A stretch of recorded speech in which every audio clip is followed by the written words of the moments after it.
Recreating an old barn wood in your own garage doesn't need to be difficult. If you'd like to learn how to recreate this look, stay tuned. So let's talk about the stain. The stain actually is something that is completely up to you. I actually did, people would call it a quilt pattern if you see behind me. And maybe that's not the look you're going after. Maybe you want more of a simple look. The choice is yours. But I actually really like the little bit of randomness that a barn can get because, you know, some things were, you know, like some have rub marks on them, some are sanded through some areas. It is up to you. The majority of the color is Varathane's Gunstock. Gunstock is a nice warm red brown color that has a lot of character and just looks really good. It's a very clean color. Another color on there you'll see a lot of is Weathered Gray. Wood after a while does pick up a little gray tone, especially like cedars. Well, cedar shingles, you'll see those on the side of the barns and houses. They turn blondish color, sometimes a very silvery gray color. They'll take on a lot of characteristics. And that's what I kind of want. And also another thing is, I didn't do, which is clear coat it. You could lock the color in really nicely with a poly coat or a spar varnish, but I chose not to because I kind of want the wall to change up. I actually, after it was installed, I went over the whole thing with a Scotch-Brite just to wear through a few more areas, blend everything in, and give it a little more character, and knock down some of the sheen that actually the stain gave it. So let's talk about how I actually adhered the wood to the wall.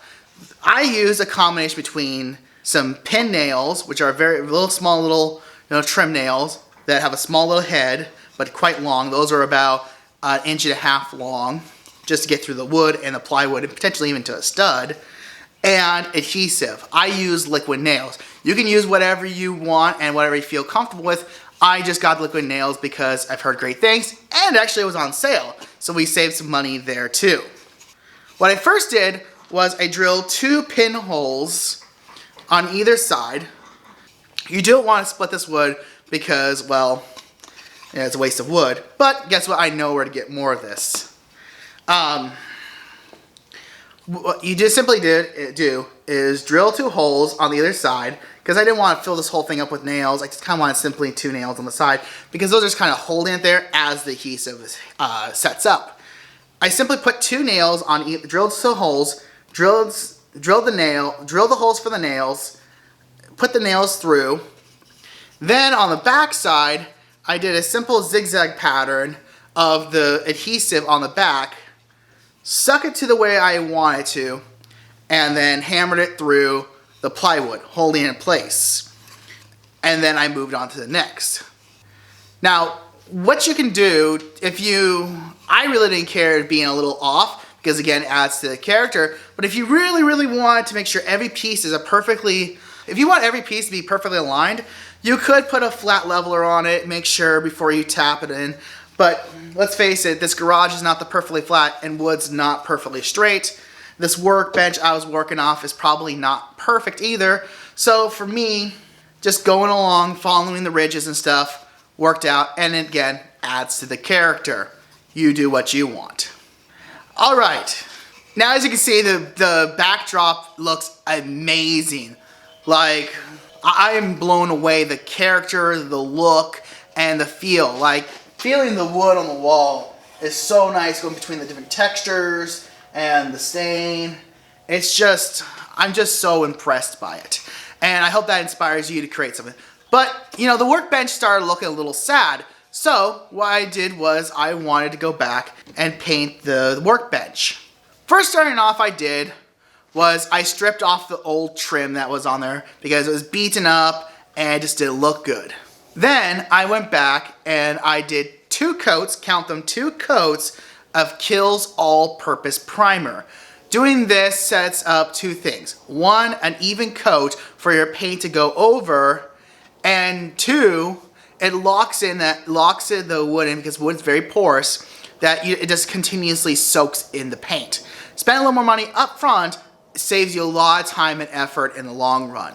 Then I went over with it 2 coats of the paint of choice, which I wanted a little off gray. I got Royal because that was at my local Ace, and it's whatever you feel comfortable. Paint is, even though base model paint, let's say base model paint like a car, is leaps and bounds over paint 10, 20 years ago, even 5 years ago, was basically what your high quality paint was, your higher trim paint. You don't need to worry about buying very, very expensive paint unless you just really want to. A very basic paint still is a very good durable paint. I also went ahead and moved my toolbox over to the side because I needed a new place for my toolbox, and I felt like this is a great area. And then finally, I decided to pull the trigger on a TV out of my garage. TVs, again, just like paint, have come a long way. You don't need to get the most expensive, highest end TV just to have a little entertainment out in your own garage. This actually is a TCL, which you probably not have heard of unless you maybe lived in Europe, because it's actually more of a European brand. 55-inch wide on a big swing mount that I got from Costco.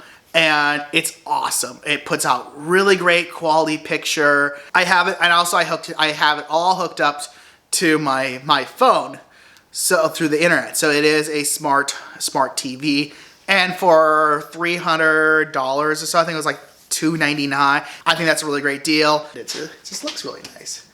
You can move it and stuff. I don't think you see that in camera. You can probably see the reflection a little bit, but I like that a lot. It pivots, it moves out. And that mount was like $70 at Costco. All right, that's it, guys. Thank you so very much for watching. If you got value out of this video, please hit the like button. We have really cool projects coming up. Comment below what's your favorite part, and let me know what would you do to your garage. Turn on the bell notifications so you don't miss any of this, because we got some pretty cool projects coming up. Take care and have a wonderful rest of your day.